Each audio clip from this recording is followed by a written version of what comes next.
Why you keep falling for the wrong person, the psychology you never learned. Why do we fall in love with people who hurt us? Why do we ignore obvious red flags but chase butterflies? And why do some people walk in like magic, only to leave us in silence? It's not luck. It's not destiny. It's psychology. Your brain is choosing who you love, long before your heart catches up. Today, I'm breaking down 5 psychological patterns that quietly shape your love life. Patterns most people don't recognize until they're already broken.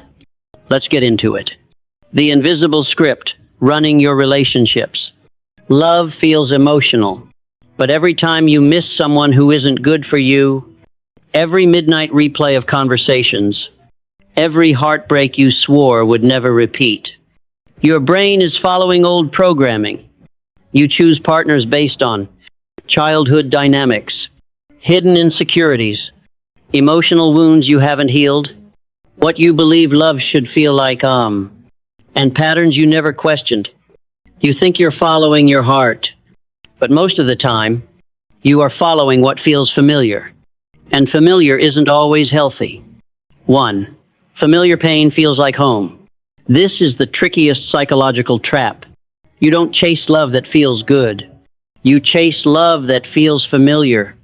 If you grew up being emotionally ignored, needing to earn affection, being criticized, loving someone who wasn't emotionally present, your brain learned love means working hard.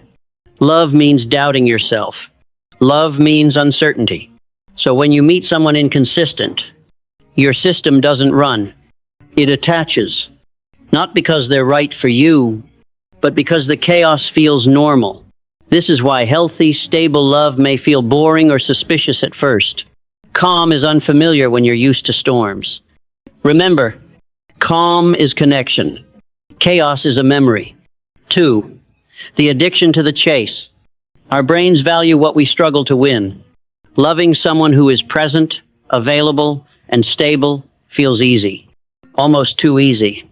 But when someone pulls away, when they disappear, when affection becomes unpredictable, dopamine floods the brain, the same chemical that fuels gambling addiction.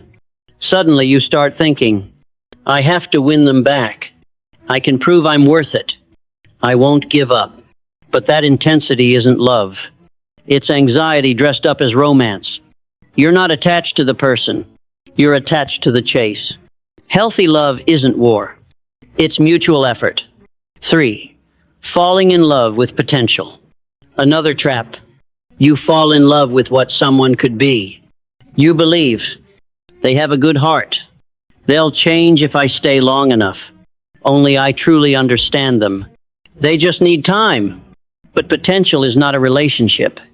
Reality exists in actions, patterns, behavior, love, consistency. If someone says beautiful things, but never shows them through effort, you're loving a fantasy. And fantasies don't pay emotional rent. Love is not a project. You cannot save someone who doesn't want to heal. Choose who they are now, not who you're hoping they'll become. 4. Attachment styles pick your partners. Most of us enter relationships with a silent emotional blueprint. Secure, open problem, communicative, trust love, anxious, fears abandonment dulled, clings harder, overthinks everything, avoidant, fears vulnerability, pulls away when closeness increases. And here's the painful irony. Anxious and avoidant types often find each other. One person is chasing connection. The other pulls away from it. They confuse chemistry with compatibility. It feels intense. It feels fated. But really, it's patterns colliding. Understanding your attachment style lets you stop reacting blindly and start choosing people who match your healing, not your wounds. 5. Self-worth sets the standard. This is the core of everything. You accept the love you believe you deserve. If deep down you feel, I'm not enough, I'm lucky someone loves me, I don't deserve better, then you will tolerate. Mixed signals so, being chosen last, broken promises, emotional crumbs. But once your self-worth rises, your standards rise too. You stop chasing those who leave. You stop begging for attention. You stop proving your worth. You let people earn access to your heart, instead of handing it away hoping someone will value it. Love becomes a choice, not a rescue mission. Movies teach us there is only one perfect soulmate. Psychology says something else. There are many people you can love, some who fit your trauma, and some who fit your growth. We cling to the wrong person because we fear. No one else will love me. I've already invested time, but ending the wrong chapter is the only way the right one starts. There is no only one.